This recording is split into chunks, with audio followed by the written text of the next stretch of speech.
찾아왔는데 본죽 대표 최수기, 본죽이라고 유명한 죽 음식 하는 데 있죠.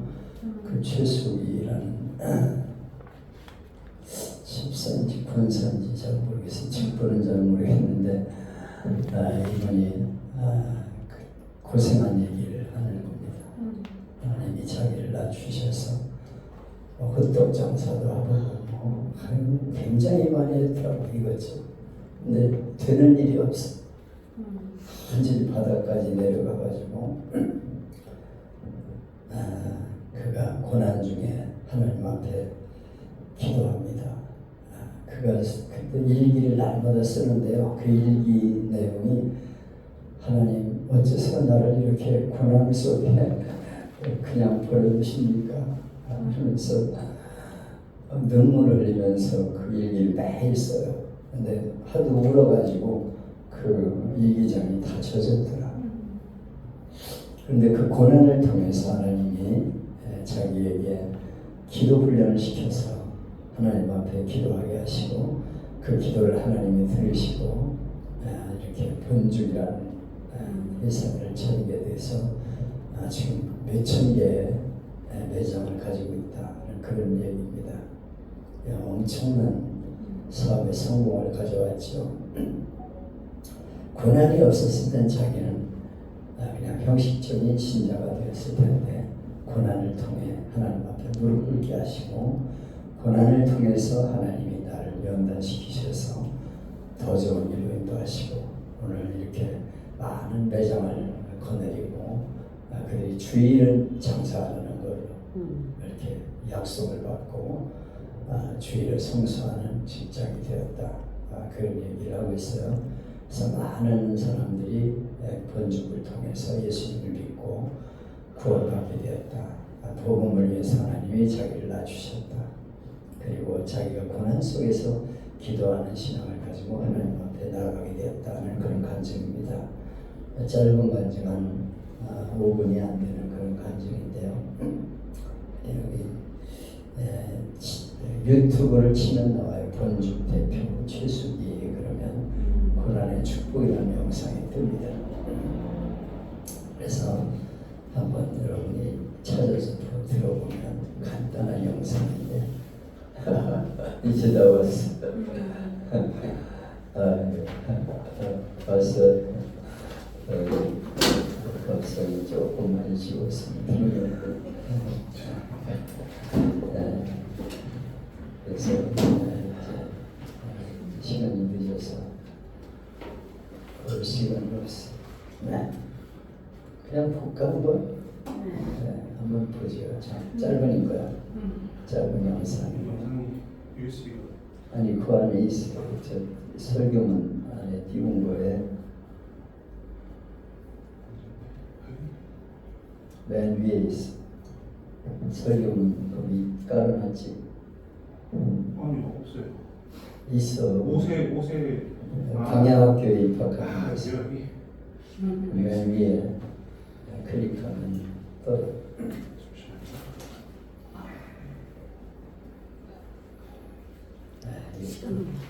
들어가야 되니까. 우리 아울렛 식구들이 다 늦었습니다. 자매는 또 못 나왔네. 또 영민 씨가 오늘 나오고.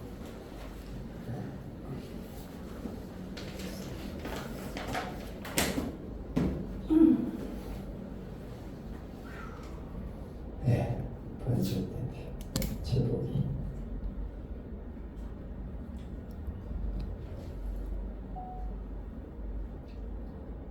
고난의 축복이라는 영상이에요.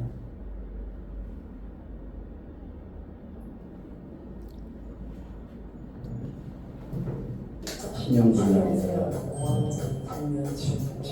매일 포기하고 싶었어. 저는 지금도 제가 낯설어요. 죽고 싶었다. 하나도 없이 넘어지고 다시 너무 일어나는 힘들었어. 방법이었는데 그때는 넘어지는 거 오래 걸렸다는 거예요. 일어나는데. 근데 지금은 넘어지면 바로 일어나요. 그 힘은 주님을 붙잡고 있다는 거죠. 기도합니다. 그렇게 약하고 못나고 부족해서 쓰는 것 같습니다. 영혼들에게 더 좋지 않나 저는 못난 사람입니다. 그러면서 하나님이 쓰셨다.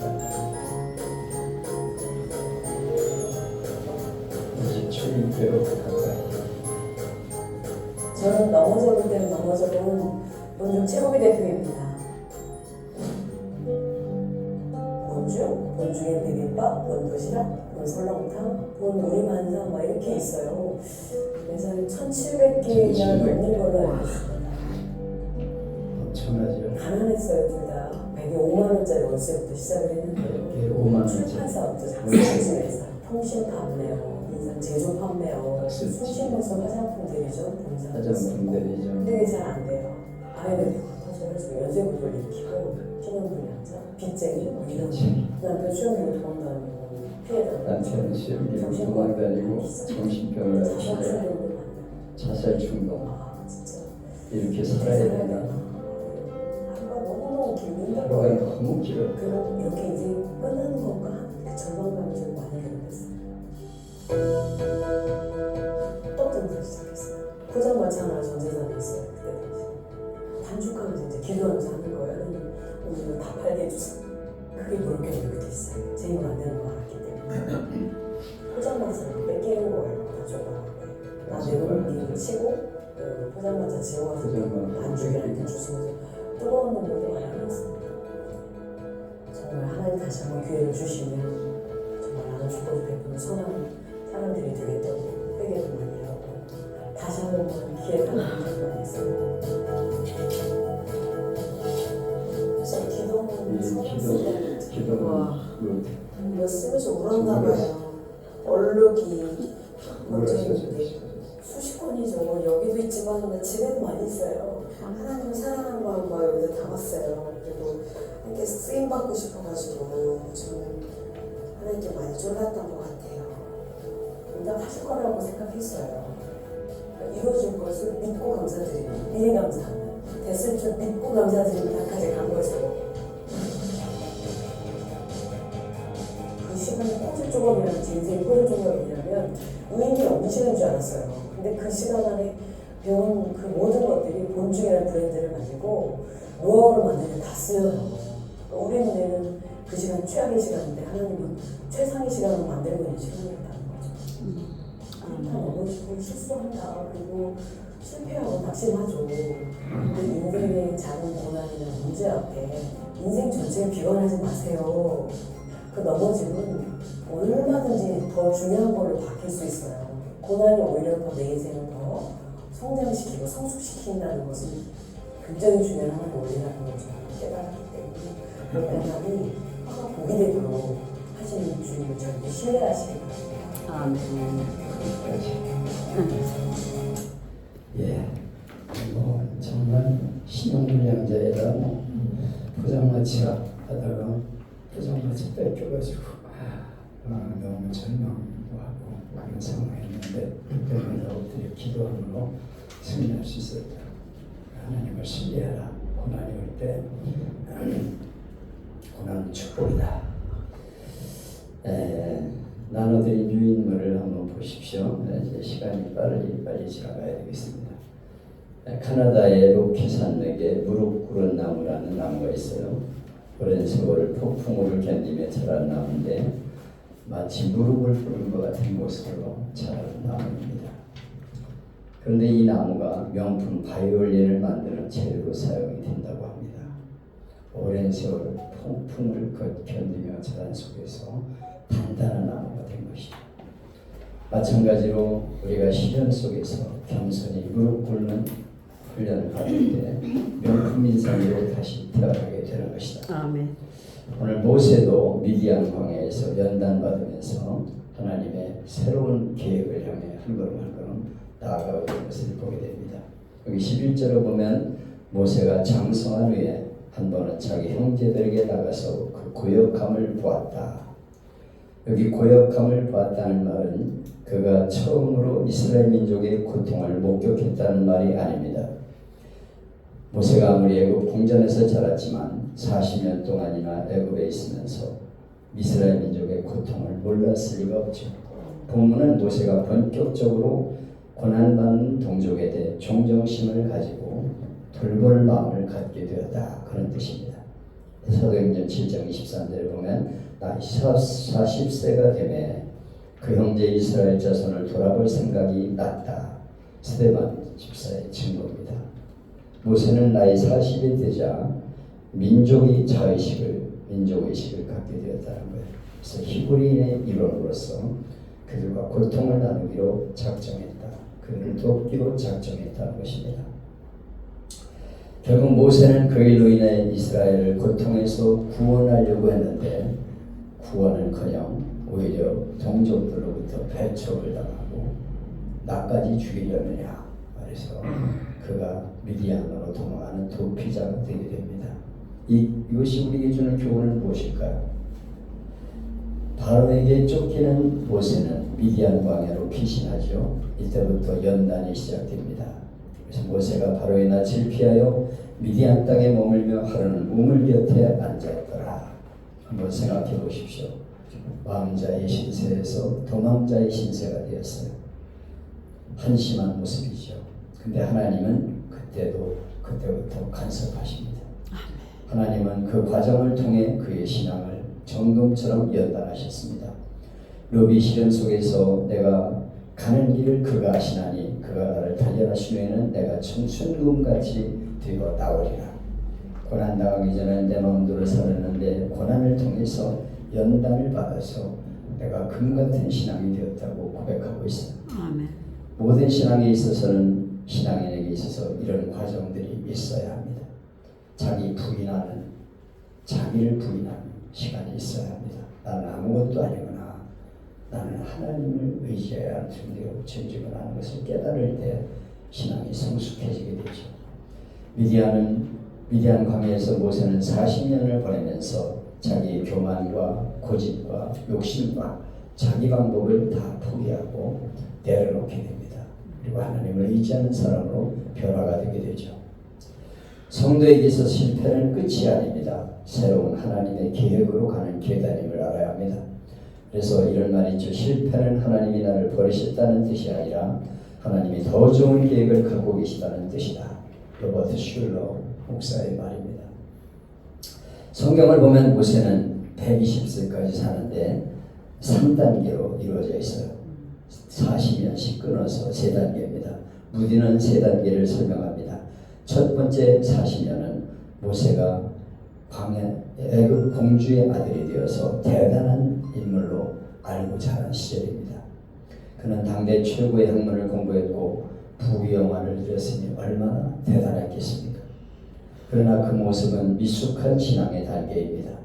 그 다음에 어떻게 됩니까? 살인사건에 연루되어 미디안 광야로 도망칩니다. 애굽의 왕자가 하루아침에 도망자 신세가 되었습니다. 이 두 번째 40년 광야에서 양떼를 돌보던 모세는 자기가 아무것도 아닌 것을 깨닫게 돼요. 그 다음에 어떻게 됩니까? 그는 호렙산에서 하나님의 부름을 받고 40년 동안 이스라엘 백성을 이끄는 지도자로 살아가게 돼요. 이때 모세는 자신은 아무것도 아니지만 하나님이 함께 하시면 무엇인지 할 수 있다는 것을 깨닫게 되는 것입니다. 아멘. 성숙한 신앙으로 변화되는 것을 보게 됩니다. 내가 대단한 줄 아는 것은 착각이며 아무것도 아닌 것을 아는 것이 바로 성숙한 신앙입니다. 나는 아무것도 아닌 존재구나. 하나님을 의지하는 신앙이 될 때 성숙한 신앙이 되는 것입니다. 아멘. 모세는 바로 광야로 이렇게 가게 되는데 그것이 모세를 연단하는 광야 학교입니다. 인생은 누구든 광야의 길을 지나갈 때가 있습니다. 원치 않던 광야길을 걸어갑니다. 모세가 장성한 후에 광야길을 가게 된 것은 애굽 사람을 죽인 죄 때문이라고 말할 수 있어요. 그러나 우리가 생각할 것은 죄가 없지만 내가 잘못한 것이 없는데도 하나님은 광야로 우리를 이끄시고 훈련시킨다는 것입니다. 하나님의 미디안 광야에서 모세에게 시킨 훈련은 한 가지입니다. 그동안 내가 의지했던 지식이나 힘과 패기, 자기 계획, 수단을 버리게 하는 것입니다. 그의 처참한 실패를 통해 자기 지식이나 경험이나 힘은 아무것도 아닌 것을 깨닫고 그것을 포기하는 훈련을 받게 되었습니다. 하나님은 우리에게도 바로 훈련시키는 때가 온다는 것을 기억해야 합니다. 우리가 살다가 내 뜻대로 되지 않고 가로막힐 때, 실패나 심각한 장애물이 막히게 될 때 우리는 현실을 바라보고 낙심하지 말고 저 높은 하나님의 손길을 바라봐야 합니다. 아멘. 나를 훈련시키는 하나님의 손길, 그것을 바라보는 것이 성숙한 신앙의 단계로 들어가는 것입니다. 미국의 어느 인류대학을 우수한 성적으로 졸업한 두 젊은이가 있었어요. 그들은 같은 회사에 취직을 했습니다. 기대한 마음으로 회사에 첫 출근을 했더니 뜻밖에도 그들에게 주어진 것은 백화점 안에 있는 엘리베이터에서 손님들을 안내하는 일을 받게 되었어요. 그들은 이해가 되지 않았습니다. 남들이 말하는 인류대학을 졸업한 엘리트인데 하찮아 보이는 엘리베이터에서 심부름하는 사람이 되다니 불만스러웠습니다. 한 젊은이는 자기 능력과 학벌에 맞지 않는다고 생각하고 다른 직장을 찾아보겠다고 사표를 내고 회사를 그만두었습니다. 그러나 또 한 젊은이는 달랐습니다. 물론 그가 원하던 일이 엘리베이터에서 안내하는 일은 아니었습니다. 그러나 사장님이 나를 이곳에 배치한 것은 나름대로 뜻이 있을 것이다 생각했습니다.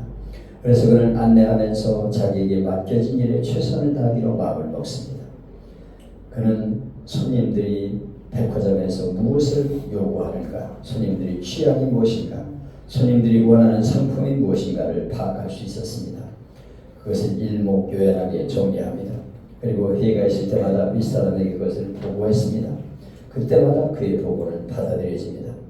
그래서 백화점은 손님이 원하는 방향으로 맞출 수 있었고 그에 따라 백화점의 매출은 점점 늘어나게 됩니다. 그는 회사에서 인정받게 되어 승진의 승진을 거듭하고 나중에는 백화점 최고의 경영자에 오르게 되었습니다. 그는 페니백화점의 페니 회장의 이야기입니다.